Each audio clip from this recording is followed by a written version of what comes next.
This week, I think we're okay. 5 seconds in. This is all new for us. Welcome to This Week in the Mixer, episode 2.51. We're going to call this season 2.5. And this is the first episode because of all the episodes we lost. I think we finally got it together. We recorded how many? Four episodes that have been lost thanks to Apple. Yeah. I don't know what it is. I couldn't get audio, and everything I read said it should work. Just do screen recording, make sure your phone's off silent, blah blah blah blah blah. And every single time, I was like, okay, this time I read the right article. It's gonna work, and it didn't work. We talked about the quarterback carousel. We had like 2 or 3 conversations on that. We kind of ominously, briefly joked at, well, at least I joked at the coronavirus, and then that hit. And then now the country's in full out riots. They've calmed down the last few days, but then again, it's Monday and Tuesday. Who knows what this weekend's going to be like? Jeff, my question for you was: this week in the mixer, the glue that was holding the country together, and Big Sim has shut down our ability to control the stability of the world, and as a result, the country's falling apart now. I mean, from my perspective, it was. Yeah, we're not conspiracy theory guys. Well, at least I'm not a connect the dots guy. And I mean, ever since This Week in the Mixer went off the air, the world's got to shit. So I know we got to come back. We are back. We are going to hold this thing together. Hopefully. I think we should just jump right into it with everything that's gone on in the last week with the George Floyd. I mean, we just call it what it is: murder by a police officer. The world has been kind of crazy. First off, I didn't even ask you, Jeff, but how are things in your neck of the woods? Any wildness in your area at all? I mean, not really. Like, not where I'm at specifically. We're in Lakeside off of Winter Gardens. But the people over in Santee, by the Santee town center, the trolley station over there, where Matt works, has been Mission Gorge at multiple times yesterday was pretty much shut down. But I haven't really heard of anything too bad happening. It seemed like someone got stabbed the other day there. I'm not quite sure because I haven't seen any follow-up on it. But that's about the extent of what I've heard. Yeah, there's so much news going around. It's hard. I think it's hard for the media to keep up. Yeah.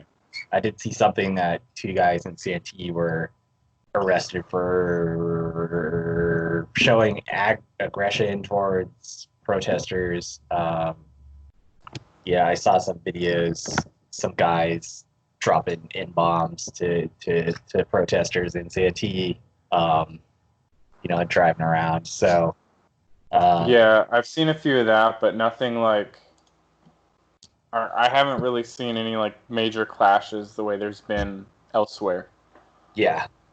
Hopefully, I mean, it seems like there's a concerted effort to be peaceful and for the peaceful protesters to shut down any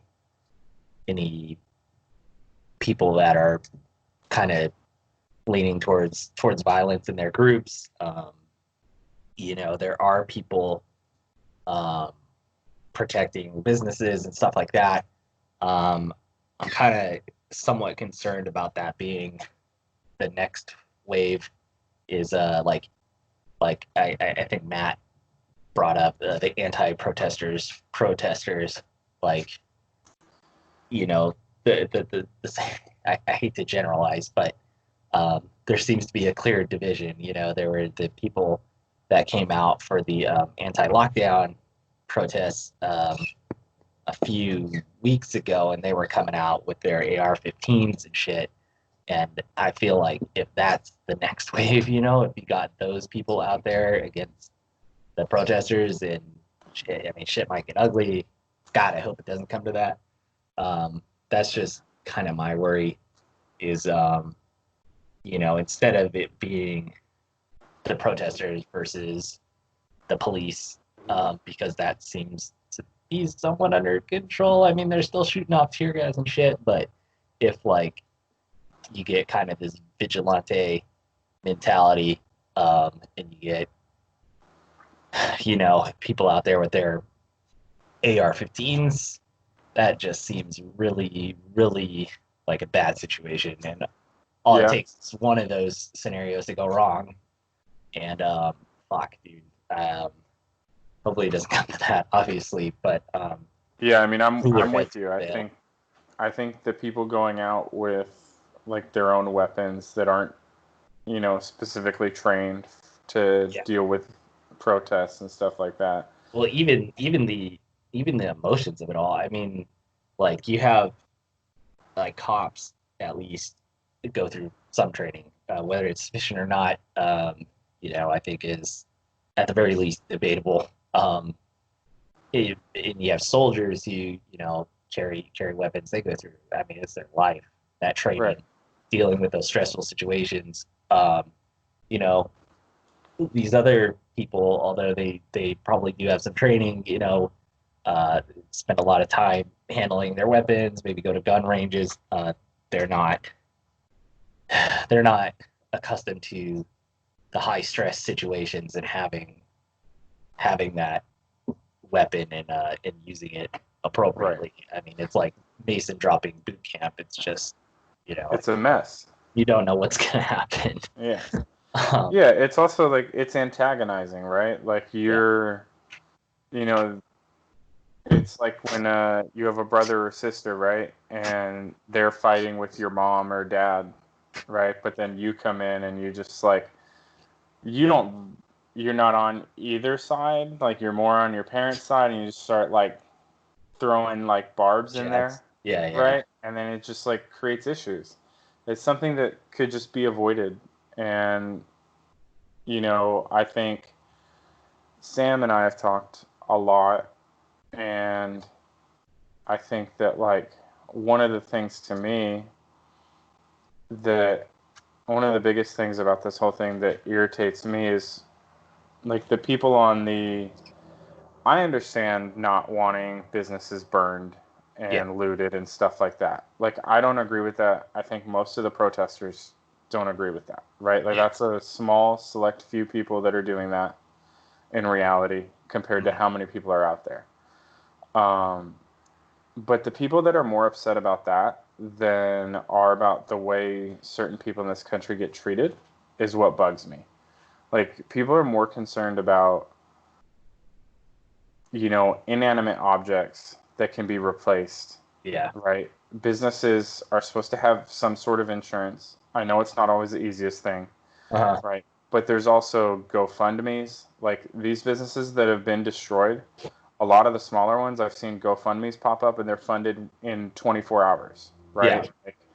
Like they're going to get taken care of. I'm very confident of that. You know what I mean? Um, so I think that, you know, like while I don't agree with it, Mm. the people like rioting and stuff, but like let people have been peaceful for a long time and it hasn't gone anywhere, Yeah. right? Like we've been a country as a country since 1776 and people have been here since well before that. And it wasn't until the what 1960s that like segregation was removed and you Yeah. know black and whites were allowed to go to the same schools, you know? Yeah. So like we're talking Not about that long my ago. parents, you know, like my grandparents didn't even go to the same school as black people. Yeah. You know what I mean? Um, like it's been far too long that things haven't been equal. And like Sam and I were talking this morning, you know, people are talking about, uh, you know, a bunch of people online talk about there not being any, uh, like inherent racism and stuff like that. And we were talking about how, like, there's, you know, white privilege, right? Like, people talk about how there's no white privilege or there is white privilege. Like, even amongst white people, there's, if you're a man or a woman, things are different, right? Yeah. Like, white men have the ultimate privilege, right? And I just think it's, like, when people don't recognize that, like, it's crazy to me. Yeah, they're lying to themselves. And I think, I don't know, it's tough. It's tough for people to look in the mirror because um I don't know, it's their identity, and it's really hard for people to change their perspective and to just have that introspection and kind of check yourself. I know it's something that I've been trying to do. Talking about race has always been uncomfortable for me as a as a straight white male. Social issues can be touchy. Partially, I feel like who am I to weigh in? I don't have that kind of perspective, I guess. And to be honest, when things have come up, I don't want to believe that I'm privileged. I mean, I understand that um,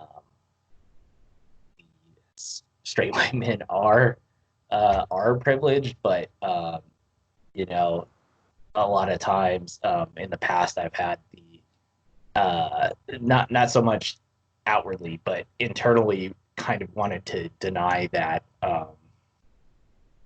that the level of that privilege, like it's bad, but I don't know if it's that bad. And obviously, like extreme examples where um, black people are dying at the hands of cops is like a huge, but just thinking that that's kind of the one-offs. Like, yeah, there's a lot more of that happening than should be, but that's not evidence of how things like are in most places. But lately, over the past few years, I mean, and I kind of held those beliefs until like maybe my mid 20s, just not taking it serious. I mean, I knew there was an issue, but it wasn't. I don't know. It wasn't. I wasn't as sensitive to it. And then, there's a few things that happened in my life. A few experiences.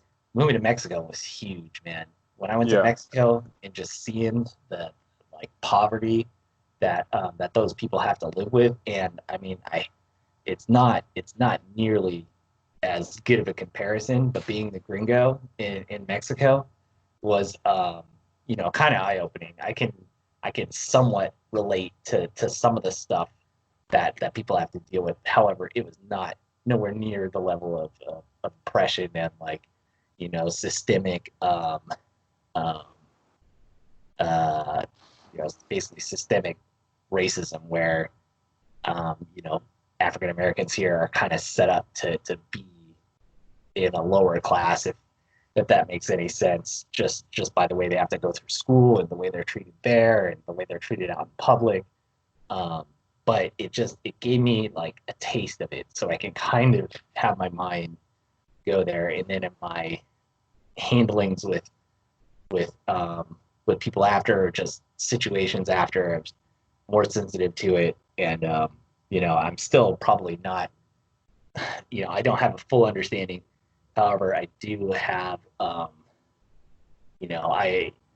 can acknowledge that there is something very very wrong with the way African Americans are treated in the country, and a lot of minority groups in general. I mean, we saw it with the coronavirus and Asians being mistreated. So, um, I feel like I never did anything like blatantly um, blatantly racist, or I never treated anybody differently, and I honestly feel like I don't have a bone like that in my body, but where I wasn't proactive in kind of supporting anti-racism and the way blacks are treated. I feel like over the past few years, I've been more proactive, and I think this situation has made a lot more people,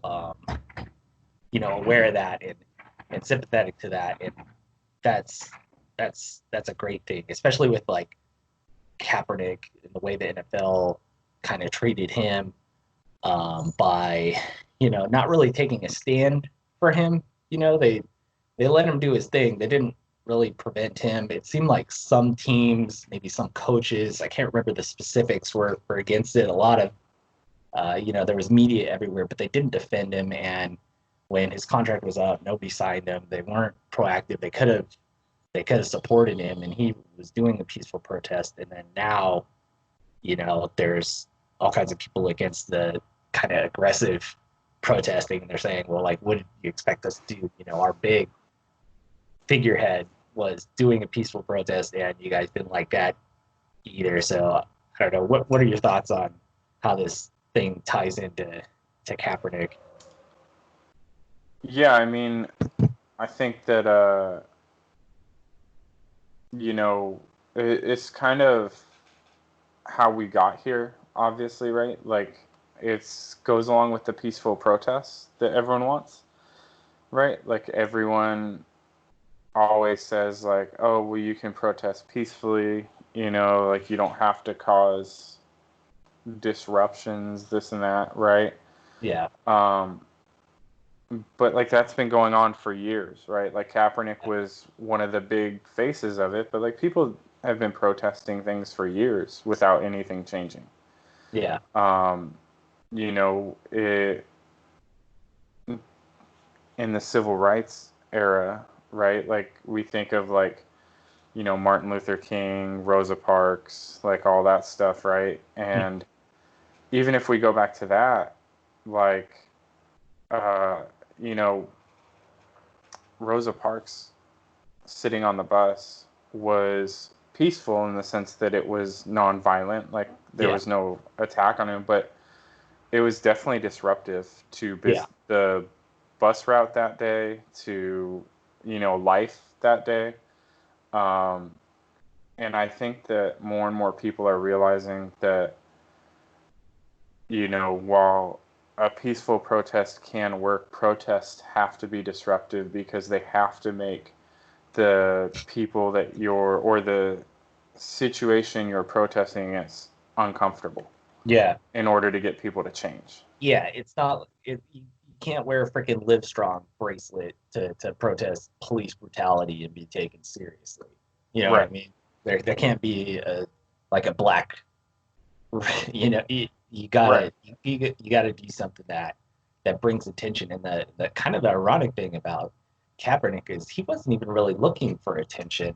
He was sitting. He just wouldn't stand during the national anthem at first. He would sit on the bench and then he sat first. Yeah. And then I believe it was Nate Boyer, was like ex-military. Said, the NFL guy too, or is he just, was his teammate, and said like, hey, can you not sit? And Kaepernick and him talked, and they decided on kneeling because, according to Boyer, that's what like they did to show respect for, people. So that's why he ended up kneeling. And then people, of course, had a problem with the kneeling. People at that point were like, oh well, he's being disrespectful to the flag, to our military, and all that. And then that, I think, is, like, in my experience, that is very generational.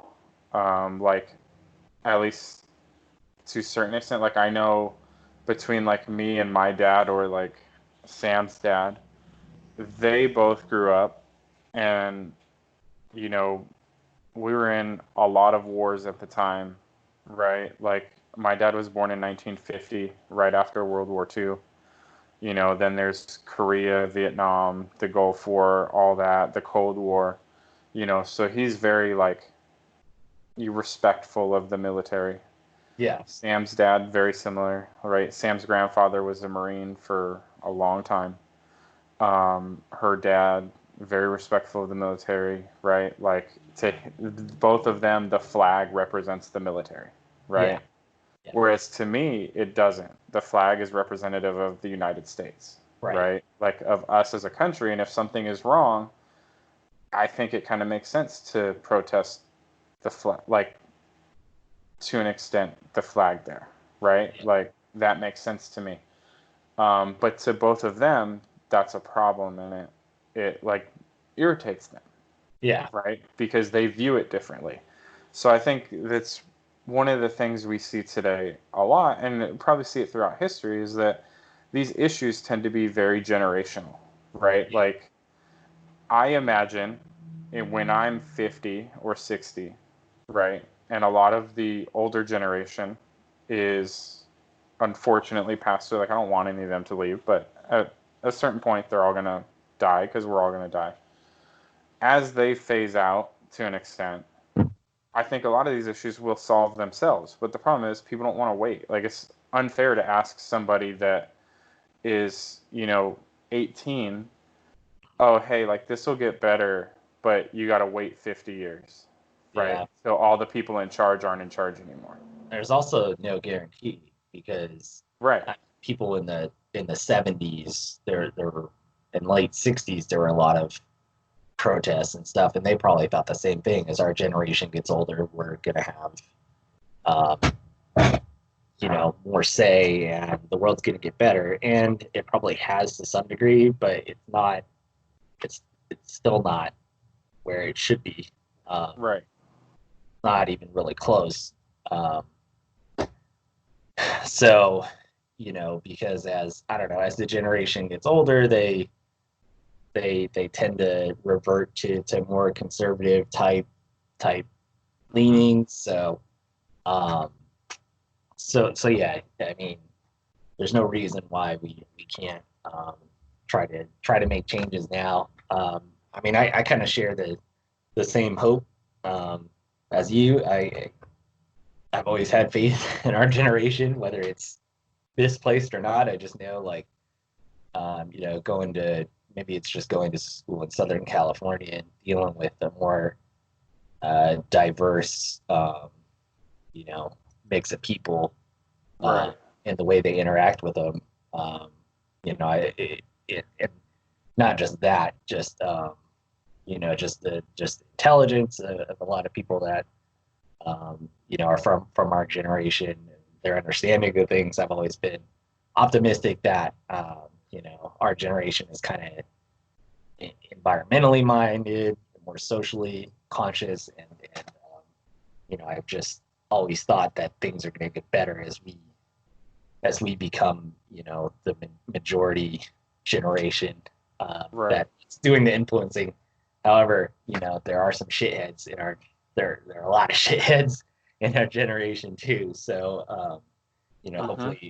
hopefully the good outweighs the bad, and hopefully, like, I don't know, hopefully it continues. Um, a lot of people are just really um, passionate passionate about it now, and I just hope, I don't know, I hope it doesn't fall out of fashion. Um, and and yeah, I hope people are kind of just more honest with themselves. I watched Jimmy Fallon last night. He was really honest because of his blackface thing. I don't know if you heard about that, where he impersonated Chris Rock. Not and I mean, if Fallon, it doesn't seem like he has an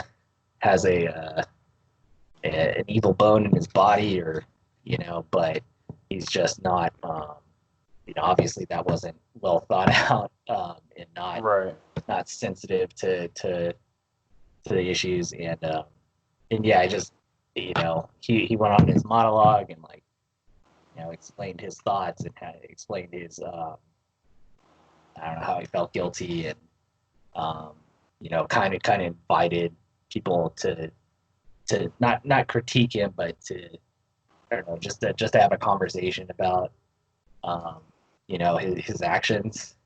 So, and he had like his NAACP. God, I Yeah. feel Okay, so he had the president of the NAACP on there. They talked about it. He had on the CNN reporter or something Lemon. I can't think of his last name, Don but Lemon. Don Lemon. Yeah, he's a powerful black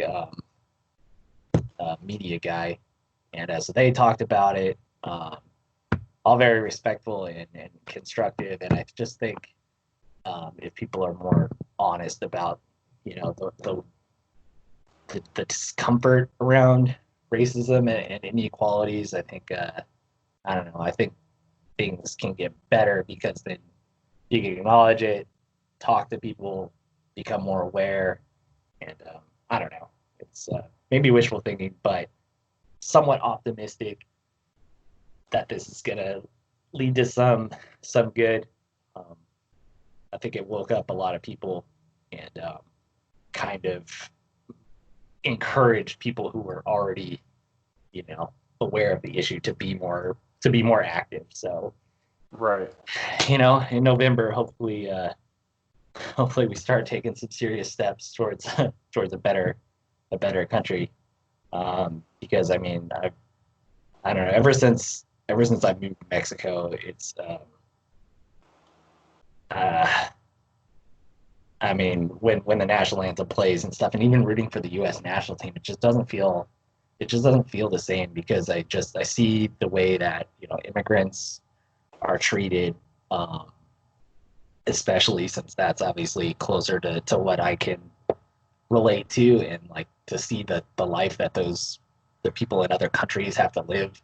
When we're flying F-16s and stealth bombers over national anthems, and like people are getting pissed off because somebody's taking a knee because the country isn't, they think they feel it can be better. It's like get out of here. Come on, guys. Like you got it really good here, and to be upset because somebody's mistreated and they're just like taking a knee because they feel their country can be better. Like I don't know.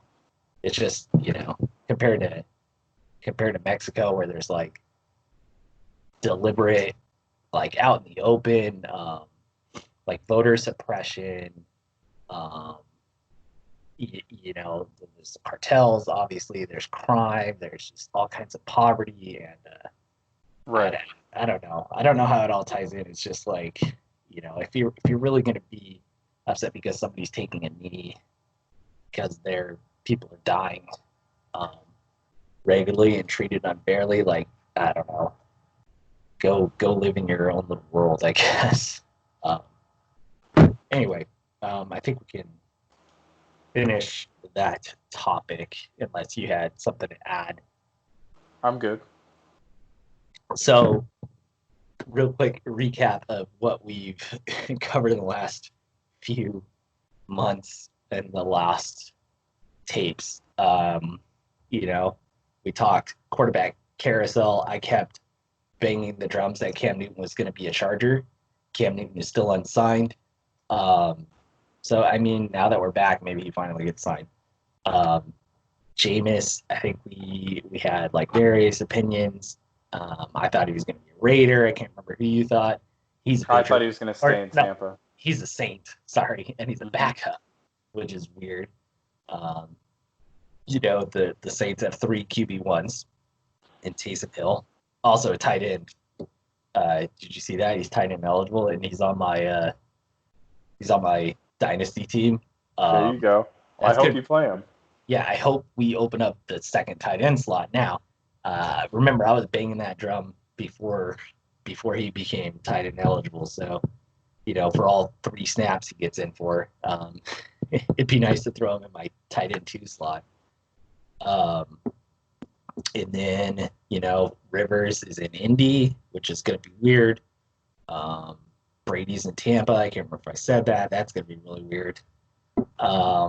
So yeah, I mean, do you have any existing thoughts on the quarterback carousel that maybe is fresh and new and that we haven't already gone over, so it's not repetitive for us? I mean, I think Cam ends up probably in like New England or something like that. Yeah. feel like they would have signed him already. I guess he wants money, but I don't know. 1 year deal. How injured is he? Can he pass a physical? There's a lot of questions. It's very things have been very quiet, But then again, everybody's still on some form of a lockdown. There's less person to person interaction. So how much is that coming into play? I don't know. I mean, if you're Cam, do you take a 1 year deal to be a backup somewhere, or take a 1 year deal, get paid maybe less than, I don't know, what can he even get for 1 year? I would assume he could get between 10 to 15 million, but does anybody have that cap space lying around that needs a quarterback? I think that's the tough thing is without, well, I mean, things opening up, he might sign, but without being able to, bring him in, have your doctors check him out. I mean, Cam hasn't been the healthiest guy the last couple of years, and I think that's one of the big things with him getting signed is I think teams want to know if they're going to take him. Like, are we getting 100% of Cam Newton, or are we getting 70% of Cam Newton? Yeah, he almost needs an injury to a team that has an established quarterback for it to work out for him at this point. Otherwise, it's kind of going to be a wasted year because teams with young quarterbacks aren't going to bring him in. Because what if he outperforms them and Right. then you have a quarterback controversy? You have this young guy who's supposed to be the future, and you got Cam. You give him a contract, So I don't know. Yeah, he's in a real tough spot. And I mean, we were looking at the quarterback situation with everybody's contracts coming up, the rookies coming in, and obviously the teams that already have young quarterbacks that have kind of shown some promise. It's like there are a lot of quarterbacks and not enough spots. Somebody's going to be left standing, and right now it's Cam, which very surprising. Yeah. The other thing we talked about, The Last Dance, it's kind of, I mean, it's out of my mind a little bit more. But you mentioned that, it was very biased towards Jordan. I guess I'm just waiting for the counter documentary. The Jordan's an asshole. Well, I think we got a little bit of that, and then I think we've seen like the way his teammates reacted to The Last Dance. I think the point's kind of been made. Like Jordan's not the nicest guy. Yeah. Right. So Kerr has been killing it on Twitter, by the way. He's been dude's amazing. Yeah. Obviously he kind of, his system with Golden State kind of changed the NBA. He's a white coach in a predominantly black athlete sport, and he's got some power. So I don't know, it's nice, seeing him use his platform to kind of just rip down, rip down the injustice and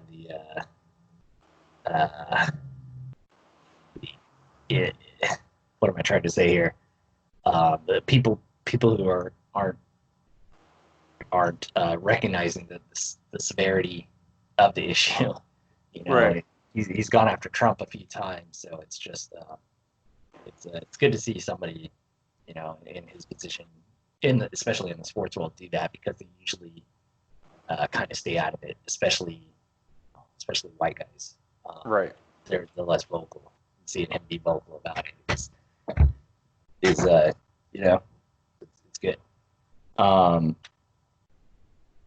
So I am, I watched the Lance Armstrong documentary as a avid Sports Center watcher during that era between like 97 to like 2001, like my middle school years. I just watched Sports Center like nonstop, and every summer they covered the Tour de France and stuff. I was also a biker, so I mean, cycling's not BMXing, but it's got Right. two wheels. So he was a hero of mine. So it was interesting seeing that. I don't know if you watched it. It's pretty good. I think it could have been better. They're kind of telling things from Lance's perspective, like the Jordan documentary. They do kind of go hard after him, and he admits to doping. He doesn't go into specifics really or how prevalent it was, but he gets into it somewhat. He kind of seems like a jackass, but a lot of athletes are. He he just I guess he kind of owns it. Um, so that one's worth a watch. But what I'm really excited for is the '98 home run race between Sammy Sosa, who was my favorite athlete of all time as a child, and Mark McGuire. So that's coming out. You excited for that? You excited for anything else coming in the sports world? I know we got hockey playoffs, which are going to be lit. So Yeah, they I haven't even mean, formally announced that, have they? They just said I that. thought they did. Oh, okay. Um, I hope so. You know, um,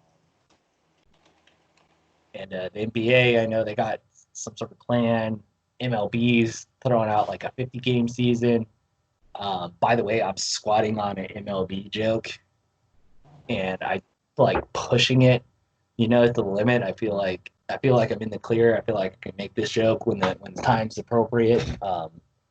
But yeah, it's been a tense few months with this little nugget in my mind that's probably gonna get like three laughy faces in the mixer chat when I make it. So Um, yeah, I mean, I think I'm excited for this hockey tournament. I wish basketball went to a tournament, just scrapped like playoffs and finishing the season. Just go to, like the NHL. yeah, just, I mean, the season's been screwed up, Well, right? I thought So, that's what like, the NBA said that they're considering like a 22 team tournament. I think they are, but like, I just want them to make it official. The NBA hasn't really decided yet, I don't think. Just screw the regular playoffs. Yeah, Your season got messed up. It's unfortunate, but you can, especially for the NBA, they've wanted to bring, things I've read in the past, they've wanted to do like a mid-season tournament, yeah, like for a long time. So why not just experiment with a tournament right now? You yeah, know, yeah. um, It is a perfect time. I mean, I feel like European soccer just has like the perfect formula the way they do it. They have their, I mean, the only thing that I wish was different is maybe the season long stuff. But I guess since you have all these other tournaments, it's okay. Um, yeah, I think the difference though is they play, in terms of their season, the Premier League's what, 39 games, uh, right? So like basketball, you're playing 82, right? yeah, Hockey, you're playing 80 something. but if It'd you be had some sort of like the problem is there's not enough teams. If you had some sort of like regional cup, like going on simultaneously, kind of like the way that soccer has it. Some like what is it? Weekends are the league games. The weekdays are kind of like the tournament type yeah, games. So if you had like a West Cup or a North Cup, a South Cup, an East Cup, um, that would be kind of cool. And then I don't know, you have a season long championship cup, kind of like the Premier League or something from the previous, and then you have the season going on too. I don't know, just the more stuff the more games you could have with something on the line is just makes it more exciting, and I hope U.S. sports bring that in. yeah. I mean, I've been a proponent of, and I don't think it'll ever happen, but of switching to a soccer type model where you Yeah, have,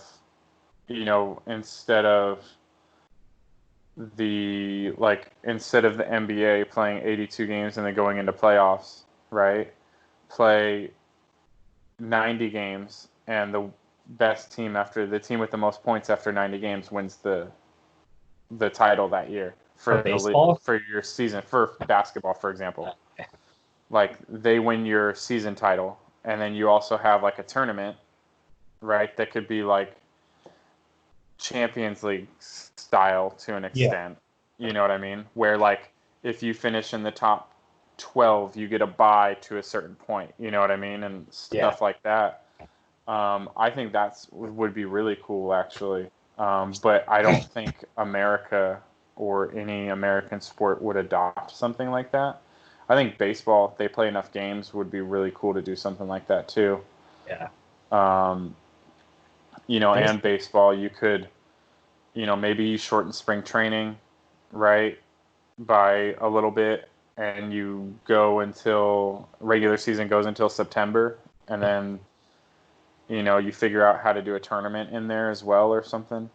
yeah, baseball needs complete overhaul, in my opinion. I'm so frustrated with baseball. Maybe it's because the Padres have been terrible for so long, but I mean, that might be it for you, but I think a lot of people are frustrated with baseball. yeah, So, I think it's because it was my favorite sport as a kid too, and I played it a lot, and now I just like I can't even watch regular season games. You know, even the other day, I tried to watch. Um, I've been trying to get my sports fix, and they have some old baseball games on ESPN Plus, and I saw that Gwynn's 3,000 hit game was on there. I threw yeah, that on. By the way, the lineups in that game, the worst freaking lineups I've ever seen. not So like surprised. on both sides, the Expos and the Padres, it's like, oh my god, these teams are terrible. It's Yeah, like watching Padres play the freaking Marlins in the early, like 2011 or 2012. you know, just I mean, it was like Gwynn and that was there were some other guys, but there's just really bad lineups. Anyway, and so like I couldn't even get past the first inning. yeah, Gwynn, I guess, I mean, he was up second and he got his 3,000 hit. It's like, well, that's why I was watching. Like, okay, maybe I'll pay attention to the next batter. I'm like, this is boring. Like, yeah. click. And then they had a game on where I think Sammy hit his 61st home run or 62nd home run. I threw that on and I was just like, I can't watch this. Just, Right. but I can watch boxing. I've been watching UFC fights, boxing matches every Friday, little Friday afternoon fights. Yeah. Um, I've been watching old NFL playoff games. I mean, what have you been doing to get your sports fix? I mean, I Give really the people haven't. of the mixer suggestions. I really haven't. So like, the only sport I really, really watch like live is the NFL. Mhm. Um, Everything else, like I'll throw baseball games on in the background, Yeah, but that's really all it's been good for a while for me. Unless it's like playoff baseball, that's different. too bad Um, Formula One has the worst media access deal ever. Otherwise, I would throw out some races for you to watch. There might be some on YouTube.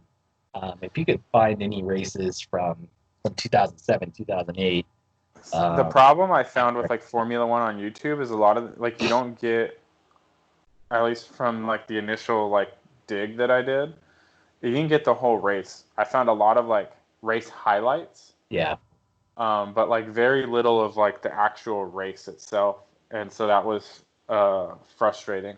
they're very controlling with their licensing Media. agreement. Yeah, um, and The one especially thing in I the U.S., it's tough. Yeah, the one thing so two things I'm working on, right? One is playing through Assassin's Creed Odyssey. Okay. Uh, I don't know. Hashtag goals. Well, it is one. Assassin's Creed is probably my favorite video game franchise of all It's time. great. I'm Great. not counting the sports games in there, by the way. But I kind of like the last few years with it, kind of like fell out of love with those games a little Mhm. bit because they just they didn't get me excited, right? But the latest one, Odyssey, is in Greece. It came out like 2 years ago or whatever at this point. But I love the setting, right? Like Greece, ancient Greece is just an awesome setting for anything really. Um, but the game itself is much better than I expected. So if anyone has time, it's a long game. Like it's not going to be a quick thing. But if Yeah. anyone likes those games, have fun playing through that. The other thing, and it'll be a benefit to you guys at a certain point, but I'm learning. I've been working on programming for a while, and I'm learning. I'm working with the company I work for, our head software developer. Him and he's basically been tutoring me for a few weeks. So he's teaching me how to build like databases and stuff, so I don't have to use Excel. Oh, nice. Um, Way to be and productive. I applaud you. well, it's so he's a sports fan as well, so it's kind of like he likes me. For some reason, like we sit next to each other, like when we're in the office, Yeah, romance.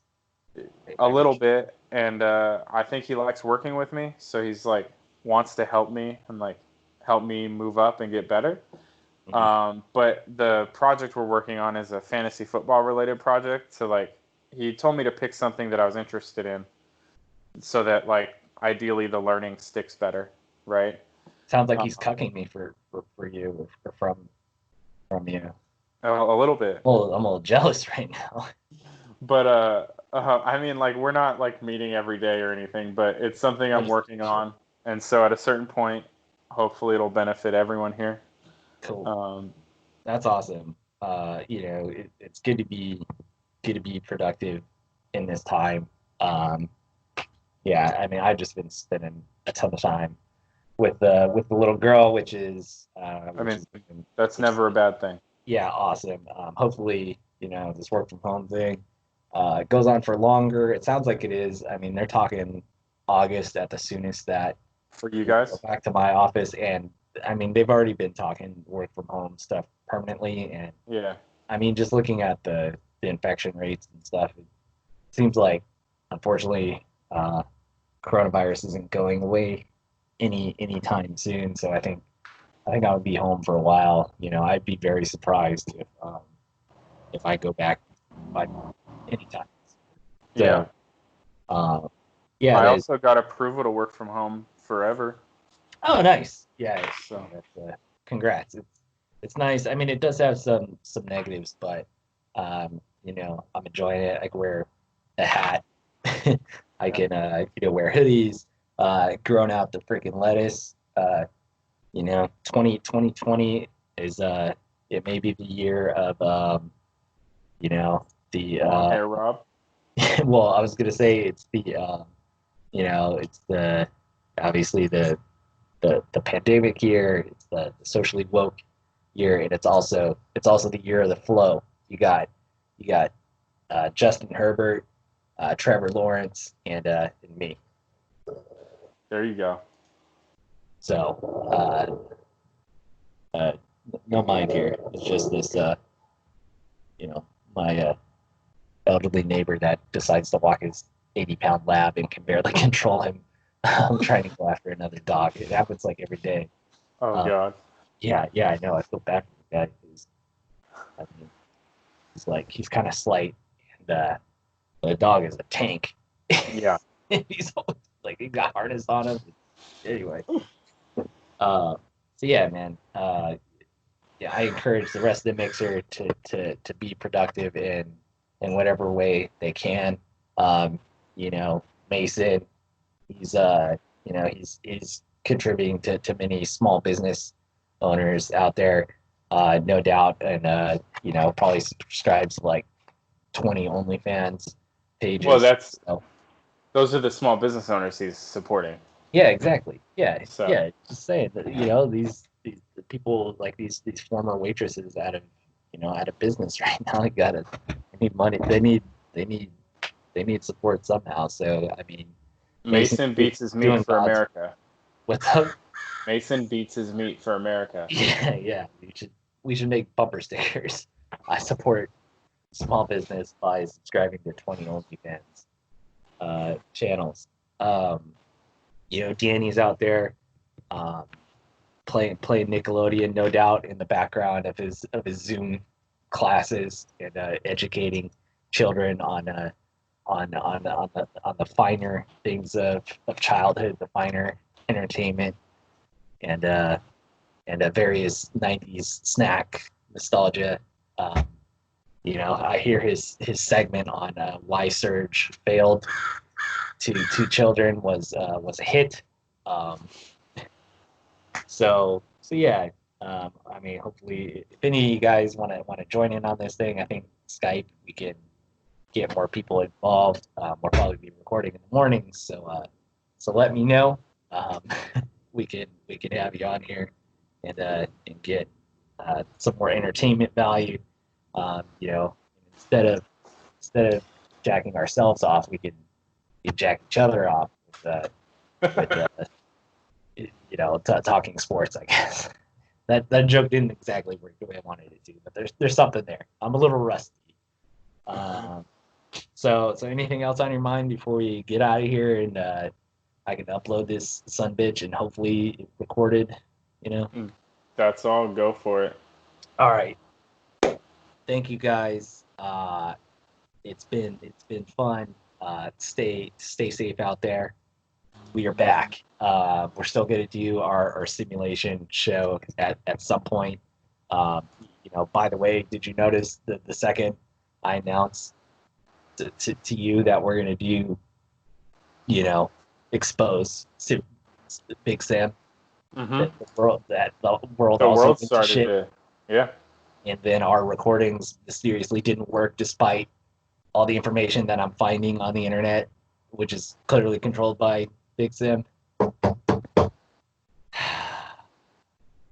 Just saying. I mean, I'm with you. There's weird shit going on. All right, man. I gotta get ready for work. Thank you, dude, for joining. It's been great. Let's get it, guys. See you next time. Later, Jeff. See ya.